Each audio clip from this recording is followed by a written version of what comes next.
கிளிநொச்சி மாவட்டத்தில் தற்போதைய தேர்தல் நிலவரங்கள் தொடர்பாக கிளிநொச்சி மாவட்ட பதில் அரசாங்க அதிபர் முரளிதரன் ஊடகங்களுக்கு கருத்து தெரிவிக்கையில் 9வது ஜனாதிபதி அவர்களை தெரிவு செய்யும் முகமாக இன்று தேர்தல் நடைபெற்று வருகின்றது. அந்த வகையிலே கிளிநொச்சி மாவட்டத்திலே 1,09,007 வாக்காளர்கள் வாக்களிப்பதற்கு தகுதி பெற்றிருக்கின்றார்கள்.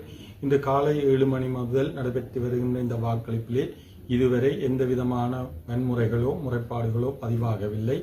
இதற்கு மேலதிகமாக கிட்டத்தட்ட அன்னளவாக இதுவரை 56,000க்கு மேற்பட்டவர்கள் தங்களுடைய வாக்குகளை செலுத்தி இருக்கின்றார்கள்.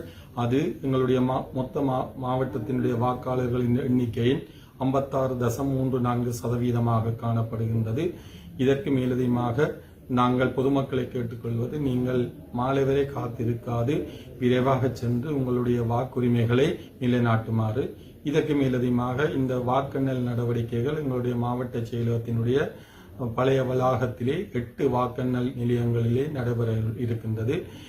இந்த தேர்தல் நடவடிக்கைகளுக்காக போலீஸ் உத்தியோகத்தர்கள் அவர்களுடைய ஒத்துழைப்பு எங்களுக்கு முழுமையாக கிடைத்திருக்கின்றது. இதுபோன்று பல செய்திகளை தெரிந்து கொள்ள நமது வைப்ஸ் டிவி யூடியூப் தளத்தை சப்ஸ்கிரைப் செய்து அருகிலுள்ள பெல் பட்டனை கிளிக் செய்யுங்கள். மேலும் பல செய்திகளை அறிந்து கொள்ள www.vaibznews.com வைப்ஸ்news.com என்ற இணையதளத்தை பார்வையிடுங்கள்.